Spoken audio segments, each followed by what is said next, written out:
छात्रों के प्रतिनिधियों पे प्रतिबंध लगाना असंवैधानिक है, गैर कानूनी। का चुनाव हो सकता है, एमएलए का चुनाव हो सकता है, ग्राम पंचायत का चुनाव हो सकता है, बीटीसी का चुनाव हो सकता है, तो छात्र संघ का चुनाव क्यों नहीं हो सकता? आदरणीय अखिलेश यादव जी के साथ हूँ, पूरी तन्मयता के साथ। मैं एक विधानसभा हारा जिसका मैं जिम्मेदार था, कागज में मेरा नाम, मैं प्रभारी था, तो मैं अब हार की नैतिक जिम्मेदारी। जाति बना देने से गोंडों या आदिवासियों का हो जाएगा? जल जंगल जमीन की बात करने वाले लोग आज उद्योगपति जल जंगल जमीन पे कब्जा क्यों कर रहे हैं? नमस्कार, बेधड़क खबर देख रहे हैं आप। मैं हूं आपके साथ शशांक। हमारा साक्षात्कार का यह कार्यक्रम है, बीच में किन्हीं कारणों से बाधित था।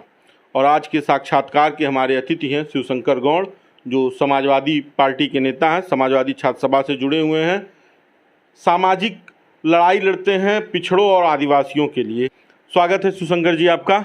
बहुत धन्यवाद आपका और आपके पूरे टीम का, चैनल का बहुत धन्यवाद। सवालों का सिलसिला शुरू करते हैं और पहला सवाल ये कि आप समाजवादी पार्टी में हैं और समाजवादी पार्टी सत्ता में आते आते रह गई है, तो अभी भी आप समाजवादी पार्टी में हैं या नहीं हैं? आपको इस पे शक नहीं होना चाहिए। पूरी निष्ठा, पूरी ईमानदारी के साथ आदरणीय अखिलेश यादव जी के साथ हूँ। समाजवादी पार्टी का एक छोटा सा कार्यकर्ता हूँ और अभी जो उपचुनाव आज मतदान हो रहा है रामपुर के लोकसभा उपचुनाव में और आजमगढ़ में, रामपुर तो नहीं गया लेकिन आजमगढ़ में रहा हूँ। आदरणीय धर्मेंद्र यादव जी के लिए प्रचार प्रसार किया हूँ और इसमें कोई शक किसी को नहीं होना चाहिए कि मैं समाजवादी पार्टी में नहीं हूँ। पूरी तरीके से मैं माननीय अखिलेश यादव जी के साथ हूँ और निश्चित तौर पे उन्हें पुनः सरकार में लाने का भरसक प्रयास करूँगा। नहीं, जब परिणाम आए विधानसभा के तो हारी तो पार्टी, लेकिन तमाम लोगों ने अखिलेश यादव के ऊपर प्रश्न चिन्ह खड़ा कर दिया, नेतृत्व के ऊपर प्रश्न चिन्ह खड़ा कर दिया। उसमें एक आप भी थे, आपने अपने पदों से इस्तीफा दे दिया था। देखिए, जिन लोगों ने प्रश्न चिन्ह खड़ा किया उन्होंने राष्ट्रीय नेतृत्व पे किया। मैंने हार की नैतिक जिम्मेदारी लेते हुए मुझे एक विधानसभा का प्रभारी बनाया गया था, यूथ फ्रंटों का, भाटपा रानी विधानसभा था, ठीक है। मैंने वो विधानसभा में चुनाव हार गया। जीती हुई विधानसभा को आप हार गए। हमारे वर्तमान में विधायक थे लेकिन हम हार गए। तो मैं इसको नैतिकता के आधार पर जिम्मेदारी, क्योंकि मैं राजनीति बहुत स्वतंत्र रूप से करता हूँ, राजनीति बहुत साफ सुथरी करता हूँ, मुझे मानना है और मुझे लगता है कि स्वयं में समीक्षा करनी चाहिए। मैंने समीक्षा की, कहीं ना कहीं मेरे अंदर वो कमी रह गई कि मैंने जनता को अपने राष्ट्रीय नेतृत्व और समाजवादी पार्टी के विजन को बता नहीं पाया, उस स्तर से समझा नहीं पाया। मैं अपनी जिम्मेदारी मानता हूँ, तो इसीलिए मैंने अपने पद से इस्तीफा दिया। और बाकी जो लोग नेतृत्व पे सवाल करते, देखिए मैं सबका मुंह बंद नहीं कर सकता हूं। अब ये अदरत गगरी छलकत जाए, राष्ट्रीय नेतृत्व है, माननीय अखिलेश यादव जी एमपी रहे, मुख्यमंत्री रहे, नेता विपक्ष हैं इस समय, और तब भी जनता के मुद्दों के लिए लड़ते थे जब हम चुनाव के पहले थे और अभी भी लड़ते हैं। कितने सरल और सौम्य स्वभाव के हैं। मैं आपको इसकी व्याख्या करूंगा तो पूरा दिन लग जाएगा, रात भी बैठना पड़ जाएगा कि इतने विषयों को लेकर मैं गया हूं। गोरखपुर के विषय के लगाए, तमाम प्रदेश के छात्रों का विषय लेकर गया हूं। मुझे याद है दृष्टिबाधित बच्चों के विषय को मैं लेके गया तो राष्ट्रीय अध्यक्ष जी, एक इतने बड़े पार्टी के राष्ट्रीय अध्यक्ष हैं, पूर्व मुख्यमंत्री रहे हैं, उन्होंने उन दृष्टिबाधित बच्चों के पास नहीं बुलाया, स्वयं चल कर आए और इतने व्यस्ततम समूह में से उन्होंने समय दिया, तमाम मुद्दों पे समय दिया। मैं गया था संविदा कर्मी चिकित्सालयों के लोगों की बात करने को लेकर, तमाम भर्तियों को लेकर बात करने को लेकर, 69,000 जो पिछड़ों का आरक्षण खाएगा उस पर बात करने को लेकर माननीय अखिलेश यादव ने सब में बात किया, सारे विषयों को लेकर लड़ने का काम किया। ठीक है, हम सरकार नहीं बना पाए क्योंकि हम भारतीय जनता पार्टी की तरफ षड्यंत्र नहीं रचते हैं, धोखा नहीं देते, जनता से झूठ नहीं बोलते हैं। हम विश्वविद्यालयों की बात कर रहे थे, हम शिक्षा की बात कर रहे थे, हम रोजगार की बात कर रहे थे, हम लोगों के स्वास्थ्य सुविधाओं की बात कर रहे थे। और भारतीय जनता पार्टी धर्म है, राष्ट्रवाद है, हिंदुस्तान पाकिस्तान है, हम इन मुद्दों पे चुनाव नहीं लड़ रहे थे, हम विकास पे लड़ रहे थे। जनता नहीं समझ पाई, या तो हमारी कमी, हम जनता को समझा नहीं पाए, विजन बता नहीं पाए, हमें उसकी समीक्षा हम कर रहे हैं, राष्ट्रीय नेतृत्व भी समीक्षा कर रहा है। सवाल ये है, भी आपने तमाम चीज़ें गिनवा दी और हमारा सवाल ये था ना, ये जो आपने पीला गमछा डाला ये लाल से पीला हो गया, तो आपके साथ आजकल तो समाजवादी पार्टी में लाल पीला बहुत कुछ हो रहा है। ओपी राजभर आजकल साथ हैं, वो कह रहे थे ये लाल पीला देखकर कई सारे लोग लाल पीला हो रहे हैं, अब सपा ही लाल पीली है। खैर, अगला सवाल ये है कि छात्र राजनीति से आप जुड़े हुए हैं, छात्र राजनीति की क्या स्थिति है? क्योंकि अभी आपने कहा मैं तमाम मुद्दों को छात्र राजनीति से जुड़े हुए और छात्रों को लेकर जाता रहा हूं। क्या स्थिति है गोरखपुर विश्वविद्यालय की? आप तो कई बार चुनाव लड़ने का प्रयास किए, कभी लड़ नहीं पाए, कभी सफल नहीं हो पाए, अब चुनाव की क्या स्थिति है? देखिए, अब हम लोग चुनाव छात्र संघ नहीं लड़ पाएंगे, लेकिन छात्र संघ चुनाव होना चाहिए। छात्रों के प्रतिनिधियों पे प्रतिबंध लगाना असंवैधानिक है, गैर कानूनी है। मैं आपसे स्पष्ट रूप से कह सकता हूं, जब एमपी का चुनाव हो सकता है, एमएलए का चुनाव हो सकता है, ग्राम पंचायत का चुनाव हो सकता है, बीटीसी का चुनाव हो सकता है, तो छात्र संघ का चुनाव क्यों नहीं हो सकता है? राजनीति का प्रथम पाठशाला छात्र संघ कहा जाता है। एक नहीं अनेकों प्रधानमंत्री छात्र संघ के कोख से निकले, तमाम विधायक एमपी एमएलए माननीय मंत्री छात्र संघ के कोख से निकले। लेकिन सरकार और खास करके भारतीय जनता पार्टी की सरकार छात्र संघ पे बैन क्यों करना चाहती है? आप सोचिए, जहाँ बुद्धिजीवी वर्ग पढ़ता है वहाँ पे भारतीय जनता पार्टी का विचार शून्य हो जाता है। एक संगठन है भारतीय जनता पार्टी का छात्र संगठन, जो कहता है कि हम विश्व के सबसे बड़े संगठन है, वो मात्र संगठन अपने आप को कहता है।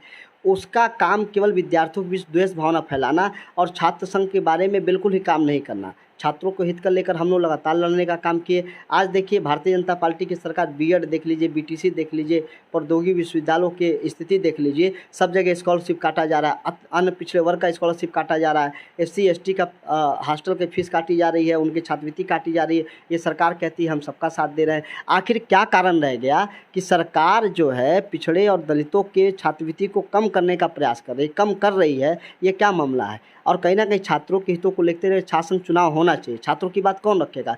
कोई बात सुनने वाला नहीं है। चलिए, अभी आपने इससे पहले आजमगढ़ जाने का भी जिक्र किया और कहा कि हम समाजवादी पार्टी में हैं। जब हम ये वीडियो शूट कर रहे हैं तब वहाँ वोटिंग हो रही है। जब हम ये वीडियो शूट कर रहे हैं तब वोटिंग हो रही है। क्या लग रहा है, सरकार में भारतीय जनता पार्टी है और लोकसभा का उपचुनाव है, आजमगढ़ का गढ़ बचा पाएगी सपा? निश्चित तौर पे आजमगढ़ की जनता पूरा तन्मयता के साथ मन बना चुकी है। ये सवाल है नहीं आना चाहिए कि हम आजमगढ़ रामपुर नहीं जीत पाएंगे। वो समाजवादी बेल्ट है, समाजवादी पार्टी पूरे बहुमत के साथ वहाँ चुनाव जीतने जा रही है। आदरणीय मुझे लगता है धर्मेंद्र यादव जी बहुत अच्छे मेजॉरिटी से चुनाव जीतेंगे। और आप जो बार बार सवाल कर रहे हैं कि आप समाजवादी पार्टी में हैं कि नहीं हैं, ये सवाल है नहीं होना चाहिए। निश्चित ये है नहीं। मैंने तो पद से इस्तीफा दिया था, प्रदेश सचिव पद से मैंने इस्तीफा दिया था। बाकी हमारा कोई मंशा नहीं, कोई चीज़ें नहीं। मैं आदरणीय अखिलेश यादव जी के साथ हूँ, पूरी तन्मयता के साथ। मैं एक विधानसभा हारा जिसका मैं जिम्मेदार था, कागज़ में मेरा नाम, मैं प्रभारी था, तो मैं अब हार की नैतिक जिम्मेदारी लेता हूँ ना। बाकी कौन लोग क्या करते हैं मुझे उससे क्या लेना देना है? मुझे अपने पार्टी में तो लेना देना होगा। मेरे कप्तान, बिल्कुल पार्टी लेना देना है। मैं अपने कप्तान के प्रति वफादार हूँ, मैं अपने कप्तान के प्रति रिपोर्टिंग को लेकर वफादार हूँ। मेरा कप्तान जो कहेंगे, मेरे जो सर्वे सर्वा कहेंगे, तो मैं कप्तान पे ही तो बहुत सारे लोग सवाल उठा रहे थे। यही तो बात। कौन लोग सवाल उठा रहे हैं? अभी आपके सहयोगी उठा रहे हैं राजभर। शिवपाल चाचा से तो पटरी बन ही नहीं पा रही है। उठा रहे हैं कोई शिवपाल चाचा से पटरी बनी नहीं पा रही है। शिवपाल जी अपने पार्टी के राष्ट्रीय अध्यक्ष हैं और हमारी और सिंबल पे लड़े। सिंबल हमने दिया, बहुत लोगों को सिंबल दिया, बहुत लोगों को सिंबल दिया। निषाद पार्टी भारतीय जनता पार्टी से गठबंधन किया, उसने कई सिंबल पे निषाद पार्टी के कैंडिडेट भाजपा के सिंबल पे लड़े। क्या मानेंगे? परवीन निषाद जी किसके सांसद हैं? भाजपा के सिंबल पे लड़े, भाजपा के सांसद हैं कि निषाद पार्टी के सांसद हैं? आप बताइए किसके सांसद हैं? वो तो भाजपा के सांसद है। सिंबल जिसका सांसद, ये नहीं माना जाता। नेता पार्टी निषाद पार्टी के है ना, नेता तो निषाद पार्टी के हैं। लोकसभा में तो प्रतिनिधित्व तो भाजपा का सिंबल का अलग महत्व होता है ना। सिंबल एक अलग महत्व, पार्टी का अलग महत्व है। इसमें मत उलझाइए, ये मामला नहीं है। आज भारतीय जनता पार्टी की नीति नियत क्या करे, चल चरित्र चेहरा सबके सामने आ गया कि भारतीय जनता पार्टी का चल और चरित्र चेहरे में कोई अंतर नहीं है। सब केवल देश को लूटना। प्रदेश बिल्कुल पूरी तरीके से, प्रदेश की खस्ता हाल व्यवस्था, कानून व्यवस्था, जंगल राज पूरी तरीके से कायम है। ये नहीं होना चाहिए। चलिए, आपने तमाम बातें बताई। आपने कहा कि पिछड़ों का और दलितों का तमाम आंदोलन में चलाया था। भारतीय जनता पार्टी की सरकार है। प्रौद्योगिकी विश्वविद्यालय आदरणीय अखिलेश यादव जी ने मदन मोहन मालवीय महाविद्यालय को विश्वविद्यालय का दर्जा दिया था अपने शासनकाल में। भारतीय जनता पार्टी की सरकार पूरे प्रदेश भर में अन्य पिछड़े वर्ग, जो केशव प्रसाद मौर्य जी पिछड़ों के नेता बनते, कि मैं पिछड़ों का नेता क्यों बुरा लग रहा है, अगर केशव प्रसाद मौर्य जी और तमाम पिछड़े नेता भारतीय जनता पार्टी में हैं, 4 एमएलए भी गौंड समाज के उसमें हैं, मैं इसको समाहित कर रहा हूँ।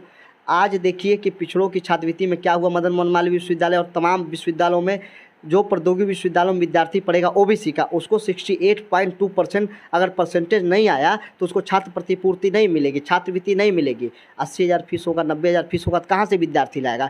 4 विधायक गौंड समाज के हैं। आज आजमगढ़ से लगाए, सिद्धार्थनगर से लगाए, महाराजगंज से लगाए, गोरखपुर से लगाए, अम्बेडकर नगर से लगाए, मऊ से लगाए, बलिया से लगाए, उत्तर प्रदेश के तमाम जिले मुख्यालयों पे गौंड एवं खरवार समाज के लोग धरने पे बैठे हुए हैं। चलिए, मैं वहीं आ रहा था, इसको बता रहा हूँ, ये प्रतिनिधित्व मैं वहीं आ रहा था। मैं ये कह रहा था कि अभी तो आप कह रहे हैं प्रतिनिधित्व तो नहीं है, लेकिन भाजपा ने आदिवासी समाज के एक व्यक्ति को राष्ट्रपति पद का उम्मीदवार तो बना दिया, सम्मान तो दे रही है। आप कह रहे हैं कि नहीं दे रही है, काहे नहीं दे रही? आप ऐसी बात कर रहे हैं। राष्ट्रपति तो बना दिया, लेकिन उस समाज को जो मूलभूत सुविधा चाहिए उस समाज को तो नहीं। तो जो राष्ट्रपति जब पद पे आएंगी आदिवासी, स्टैंप नहीं जानते हैं क्या? रबड़ का स्टंप बनाना और प्रतिनिधित्व देना, दोनों में अंतर है सर। इसके पहले दलित भी बनाया था उन्होंने, दलितों के साथ कितना उत्पीड़न हुआ। घोड़ी पे आज भी राष्ट्रपति के शासनकाल में चढ़ने नहीं दिया गया। हम तमाम ऐसे खबरें देखते हैं। यही दलित राष्ट्रपति महोदय गए थे किसी मंदिर में, पुजारी साहब ने मंदिर का ताला बंद करके भाग गए थे।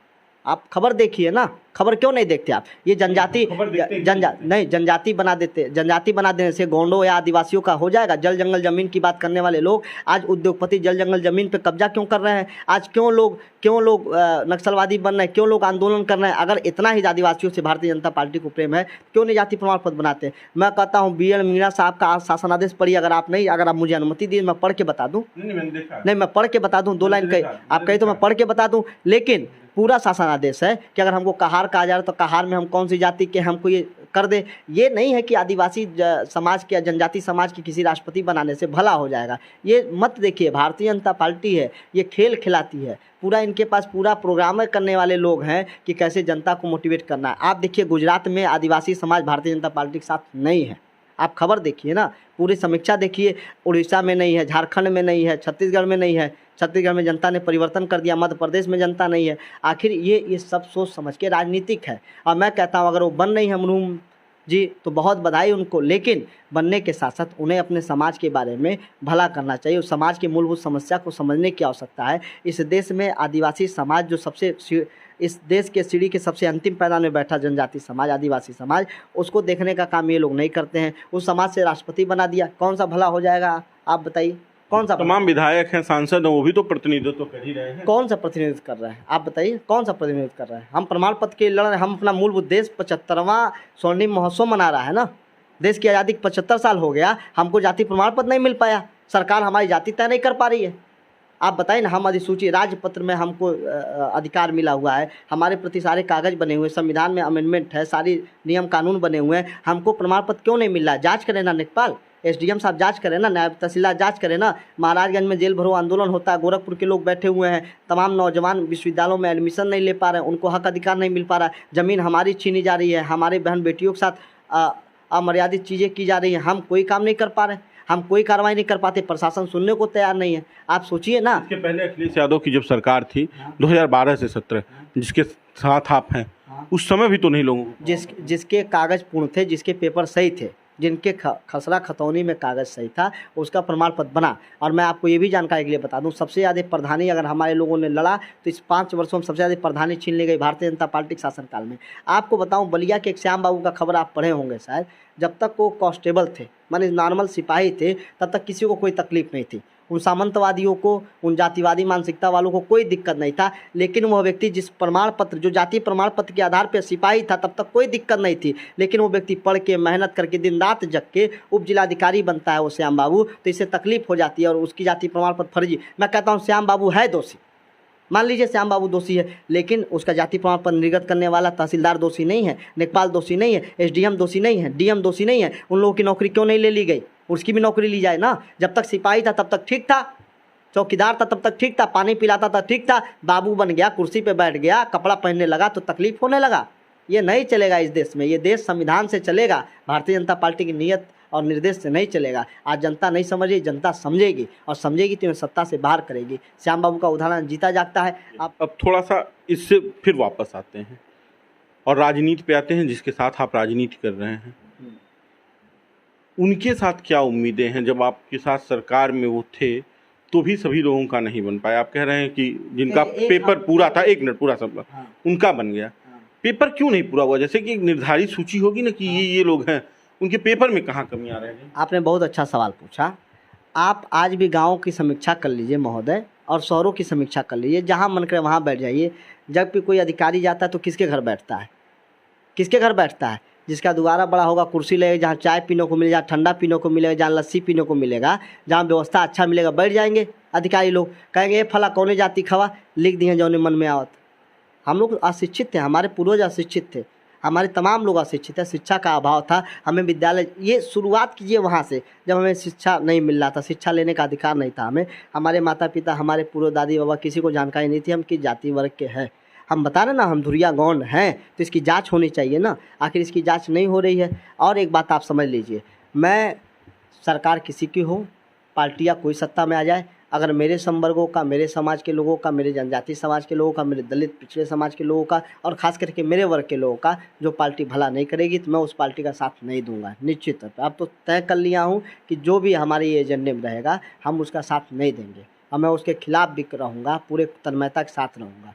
जो आप भारतीय जनता पार्टी तो कह रही है हम सबका साथ सबका विकास कर रहे हैं, आप लोग उससे काहे चूक रहे हैं, क्यों नहीं साथ जा रहे हैं? भारतीय जनता पार्टी तो बहुत कुछ साथ कह रही है, बहुत कुछ कह रही है। क्यों हो रहा है? क्यों सबसे ज़्यादा दलितों का अपमान हो रहा है? क्यों सबसे ज़्यादा जनजातीय लोग धरने पे बैठे हैं? क्यों नहीं प्रमाण पत्र बनवा देते हैं? क्यों सबसे ज़्यादा नुकसान दलित पिछड़ों का हो रहा है? क्यों नहीं उसका काम कर देते हैं? क्यों नहीं कर दे रहे हैं? बताइए। चलिए अगले सवाल पे आते हैं। ये हम नहीं बता पाएंगे तो भाजपा नहीं बताइए। तो भाजपा के लोगों से पूछिए ना, रोजगार की बात करने वाले लोग रोजगार क्यों नहीं दे पा रहे हैं? कहते हैं अच्छी व्यवस्था बनाएंगे, कह तो रहे हैं 4 साल की नौकरी दे रहे हैं, अग्निपथ में एकदम सब कुछ। शिक्षा को इन्होंने कहा सरल करने के लिए। आप सोचिए, शिक्षा को कहा इन्होंने सरल करने के लिए। बीए का कोर्स 3 साल का होता है, 6 बार परीक्षा देनी है बीए का सेमेस्टर, सुन लीजिए। और कान उल्टा पकड़ा भारतीय जनता पार्टी वालों ने, उल्टा पकड़ लिया कान को। बीए में 2 बार सेमेस्टर देना, दोनों बार फीस देना। एक बार में 3000 की फीस में विश्वविद्यालय में विद्यार्थी 1 साल पढ़ लेता था, अब 2 छमाही पेपर देना पड़ेगा, छमाही पे फीस जमा करना पड़ेगा। वो गरीब बच्चा कहाँ लाए? गरीबी में कोई जाति नहीं होती, मैं मानता हूँ इस बात को, मैं इसको डिनाई नहीं कर सकता हूँ। लेकिन उन गरीबों की बात रखेगा कौन? भारतीय जनता पार्टी पूंजीवादी व्यवस्था लाना चाहती है देश में, पूरी तरीके से उद्योगपतियों के काम करता है। मैं पढ़ा हूँ मिश्रित अर्थव्यवस्था, समाजवादी अर्थव्यवस्था या पूंजीवादी अर्थव्यवस्था। भारतीय जनता पार्टी पूंजीवादी अर्थव्यवस्था इस देश में लाना चाहती है। आपने जो रोजगार वाली बात कही, दे तो रही अग्निपथ की योजना के तहत तमाम लोगों को रोजगार। देश की सेना को ठगने का काम और देश की सुरक्षा में भारी सेंधमारी भारतीय जनता पार्टी करा रही है। ये घातक होगा देश के लिए, बहुत घातक होगा। मैं निश्चित तौर पे बताऊं कि सैनिकों को पहले तो आप ट्रेनिंग देंगे हथियार का, बंदूक चलाना, 4 साल बाद उनको छोड़ देंगे। उन्होंने कहा 25% लोगों को हम वरीयता देंगे, पुलिस में देंगे, बीएसएफ में देंगे, तमाम सरकारी नौकरियों में देंगे। आप सारे लोगों को, जितने लोग सेना में जाते हैं, सेना में लोग क्यों जाते हैं? सेना में लोग त्याग के लिए जाते हैं, बलिदान के लिए जाते हैं, पैसा कमाने के लिए नहीं जाते। नौजवान बचपन से ही देखता है कि मुझे सेना में जाना, भारत माता की सेवा करनी है, सरहद पे रहना है। आखिर आज उसको 4 वर्ष के नौकरी के बाद जब आप उसको निकाल देंगे, जब वो बंदूक गोली चलाना सीख जाएगा, तो कौन से आतंकवादी के संगठन के लोग, जब हाथों को बंदूक चलाना आ जाएगा तो हाथों को हथियार मिलना मुश्किल है इस देश में। आप बताइए, मुश्किल है इस देश में। आखिर जो चला, बड़े बड़े जो उद्योगपति हैं, अभी देखिए विजय वर्गीय, उसके बाद से वो नौकरी क्या कहा? कौन सी नौकरी? चौकीदार बना रहे हैं। मोदी जी इस देश को चौकीदार बनाना चाहते हैं, सारे नौजवानों को चौकीदार। सब भारतीय जनता पार्टी कार्यालय की रखवाली करें। ये किसी के बाप की बपौती नहीं है, इस बात को स्पष्ट रूप से समझना चाहिए। मैं जब इतिहास पढ़ता हूँ तो लीबिया पढ़ लीजिए, मिस्र पढ़ लीजिए और तमाम देशों के इतिहास को पढ़ लीजिए। इस देश का जब इतिहास लिखा जाएगा तो लीबिया और मिस्र जैसी स्थिति इस देश में पैदा की जा रही है। एक कट्टरपंथी पैदा किया जा रहा है कि जब नौजवानों को हथियार चलाना सिखा देंगे, 4 साल बाद नौकरी छूट जाएगी, नौकरी छूटने के बाद उनको चौकीदार बना दिया जाएगा, उनको वॉचमैन रख दिया जाएगा, उनको चपरासी बना दिया जाएगा। सेना से निकले हुए लोग, क्या मतलब है? इजराइल का मॉडल लाना चाहते हैं तो इजराइल जैसी डॉक्टरी क्यों नहीं देश में लाते? इजराइल जैसी शिक्षा क्यों नहीं देश में लाते? अमेरिकी जैसी शिक्षा क्यों नहीं देश में लाते? क्यों नहीं इस देश से जाति प्रथा खत्म कर देते हैं? माननीय प्रधानमंत्री के गृह राज्य गुजरात में घोड़ा पे चढ़ने नहीं दिया जाता है दूल्हे को, क्योंकि पिछड़ा होगा, दलित होगा, इसलिए नहीं चढ़ने दिया जाता है। पुलिस लगा के चढ़ानी पड़ी ना। इस देश की व्यवस्था आज भी ये है, इसको ख़त्म करने का प्रयास क्यों नहीं करते माननीय प्रधानमंत्री जी? और ये बात करते हैं कि हम इस देश में रोजगार देंगे, ये सारे जुमले हैं। इस देश की जनता समझ रही है और मुझे लगता है 24 में भारी परिवर्तन करेंगे। शिवशंकर गौड़ अभी कब तक कहाँ रहेंगे और अब आगे का संघर्ष कैसे करेंगे? मैं जहाँ हूँ वहीं रहूँगा और संघर्ष और व्यापक रूप से होगा। देखिए, मुझे किसी से डर नहीं लगता है, मैं डरता नहीं हूँ किसी से, और निश्चित तौर पर मुझे डर नहीं लगता है। मैं इस देश की व्यवस्था के लिए, बाबा साहब डॉक्टर अम्बेडकर के संविधान के लिए और अपने लोगों के लिए मैं लड़ता रहूँगा, चाहे कीमत कुछ भी चुकानी पड़े। मैं बहुत बड़ा नेता नहीं हूँ, लेकिन जो हूँ छात्रों के हित की बात करने। विश्वविद्यालय में मेरी राजनीति 10 वर्ष, 1 दशक हो गया, मैंने कोई जाति देख के राजनीति नहीं की। विश्वविद्यालय में बहुत प्यार मिला लोगों का, चाहे समान हो, चाहे ओबीसी हो, चाहे जनरल हो, चाहे एससी हो, एसटी हो, कोई हो, सबके लिए मैंने लड़ने का काम किया। अब लोग कहते हैं कि केवल दलितों को, पिछड़ों का नेता है। आप इस बात को समझिए, सही मुद्दों को विषय से रखने का काम हम लोग करते हैं जो सरकार को चुभता है। हम उनके उस संगठन के सवाल करते हैं जो संगठन फर्जी रूप से छात्रों से पैसा लेकर काम उनके हितों में नहीं करती है। उनके टीचर और उनके कुलपति विश्वविद्यालयों की व्यवस्था को बिगाड़ने में लगे रहते हैं। हम उनके खिलाफ बोलते हैं तो इनको बुरा लगता है। हम छात्र संघों चुनाव की मांग करते हैं इसलिए उनको बुरा लगता है। हम छात्रवृत्ति की मांग करते हैं इसलिए बुरा लगता है। हम मेस बंद कराने की बात करते हैं क्योंकि अधिक पैसा लिया जा रहा है इसलिए बुरा लगता है। और हम बात करते हैं कि सबको छात्रवृत्ति समान रूप से मिले, सबको अधिकार मिले, सबको पढ़ने का शिक्षा मिले, इसलिए इनको बुरा लगता है। और इससे मैं डरने वाला नहीं हूँ, मुझे डर नहीं है। चलिए, हमसे बातचीत करने के लिए धन्यवाद। तो ये थे हमारे साथ शिवशंकर गौड़, जो समाजवादी पार्टी के नेता हैं। बाकी का यह वीडियो आपको कैसा लगा, आप हमें कमेंट बॉक्स में ज़रूर बताइए। अगर वीडियो अच्छा लगे तो इसे शेयर कीजिए। धन्यवाद।